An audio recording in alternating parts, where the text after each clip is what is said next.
Spasibo, Lena.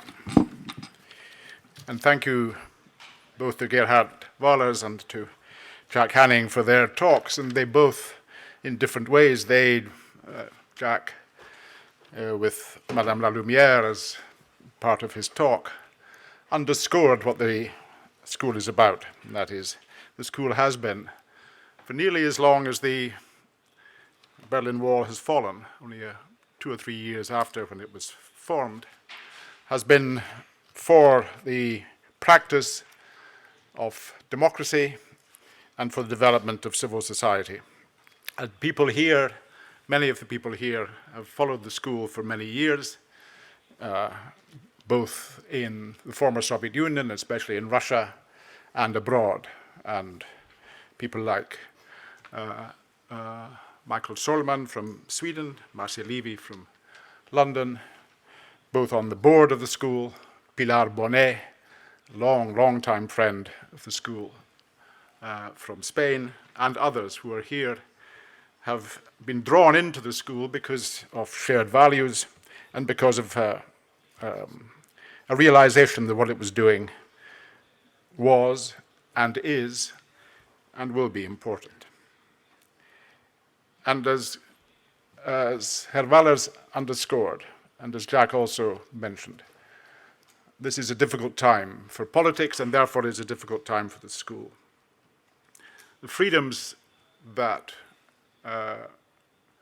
we had assumed would come almost automatically in Francis Fukuyama's version of it, after the collapse of communism in the Soviet Union, the fall of the wall, so on, were far from automatic. They came to societies which had very little, if any, experience of civil society and democracy. That was true of almost all of the Soviet Union. One could accept a little bit the Baltic states, but not much. True of much of Central and Eastern Europe. And these societies, therefore, received freedom without that underpinning of civil society and democratic governance, which in other countries had taken centuries to build up. And building civil society, building individual responsibility, as Lena mentioned, has been at the heart of what the school has done. Just to briefly go through what is narrowing the freedom of the world. In China, Xi Jinping has greatly narrowed the first tentative attempts at free speech, free press, and free association. Turkey seems to be going much the same way. Hungary, and to a lesser extent Poland, in Central Europe, both have authoritarian inclined governance. The United States, as Madame Lalumière referred to, is not an authoritarian society, indeed far from it. Civil society there is strong, including my trade, journalism, which has, I think, distinguished itself in the last 2 or 3 years. Nevertheless, is run by a man whose dislike of the European Union and NATO and of other institutions which have preserved our freedoms is quite evident, and his apparent affection for strong rulers like President Putin is also evident.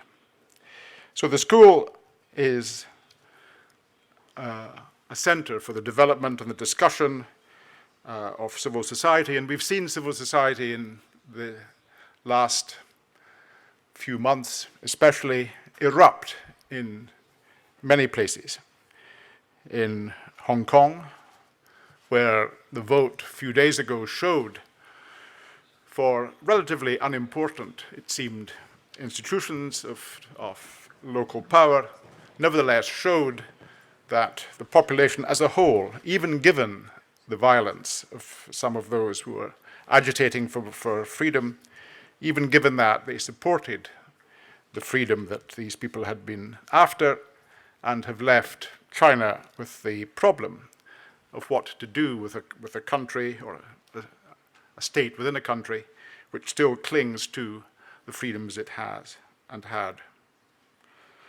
In Algiers, not much in the news, nevertheless, huge demonstrations against corruption and demand for a new revolution. In Chile, price rises stimulated large demonstrations which still go on. In Lebanon, millions were energized to go onto the street. Again, corruption as the central issue there. In Iran, where 100 people were killed in demonstrations in the last few weeks, the discontent clearly ferments and continues, if for the moment at least put down. In all of these, the people who were to the fore were the young, people in their 20s and 30s, people who saw the worlds created by their elders as, at the very least, deeply unsatisfactory, corrupt, oppressive, and are now venting their feelings. One could almost see a world in turmoil, or large parts of the world in turmoil, with, as I say, oppressive governance and corruption at the very heart of it. The core of corruption has come to be the core issue in societies everywhere, especially in the Middle East, in Latin America, in Central Europe, Central and Eastern Europe, and in the former Soviet Union. It's very often the major impetus, and it's one of the things which the school will, in the future, pay even more attention to than it has in the past, with conferences and debates on corruption, since that has come to be at the very center of the widespread protests in the world.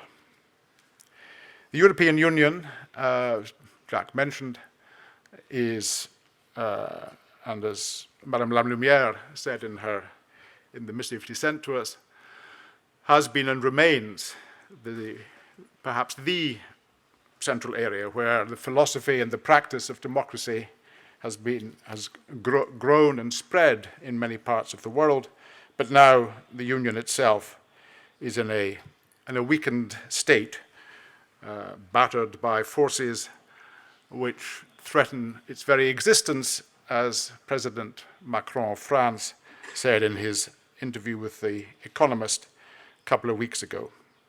Central European states are largely opportunistic in their membership, taking the subsidies but disagreeing with most of the policies, especially on immigration, which none of them take in any large numbers.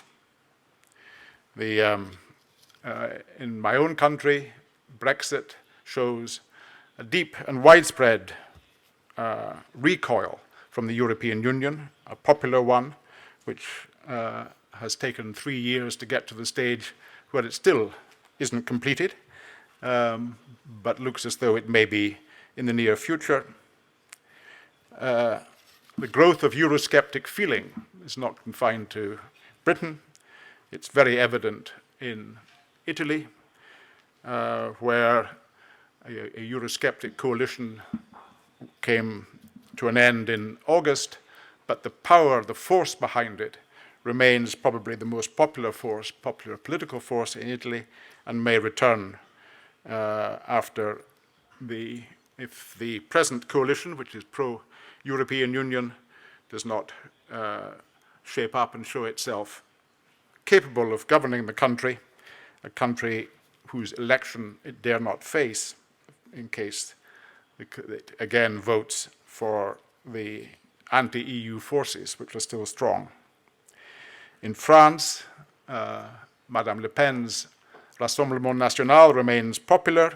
It was the largest party in the European elections earlier this year. The Alternative für Deutschland has shown a growth in popularity, at least in the east of the country in which we're in.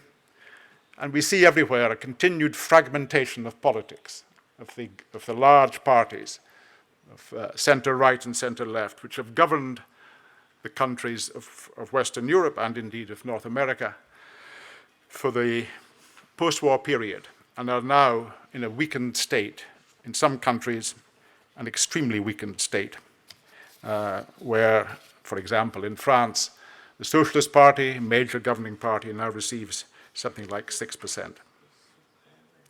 So the concentration which the school has had for its nearly 30 years of existence on seeking the energizing of civil society, the activism of citizens, the understanding of events in our world so that we can do something to affect them and change them, always with the aim of strengthening liberal and democratic societies, answerable to their electorate, to their citizens, and honest and open in their policies and practice. That's a huge task, an enormous challenge for a school which originated in the kitchen of Lena Nemirovskaya and Yuri Senakozov nearly 3 decades ago, but it remains the mission of the school as it approaches, with Lena, its 4th decade. Thank you.